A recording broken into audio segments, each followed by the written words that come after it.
Here's how to cash out on Skinport. The first thing that you're going to do is to click on the sell button that you can see at the upper right. Afterwards, you will be able to see all the items that you can sell. Now choose an item that you want to sell and cash out, and then click on the sell option once again.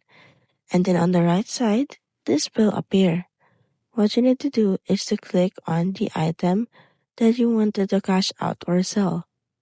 Afterwards, what you need to do is to go ahead and edit the price or the amount that you'd like to sell or to cash out. And then afterwards, what you need to do is make sure that it is on the public motion so that people can go ahead and purchase it on a public matter. Afterwards, you have to prepare the trade offer and wait for a few seconds until the cash out reflects on your account.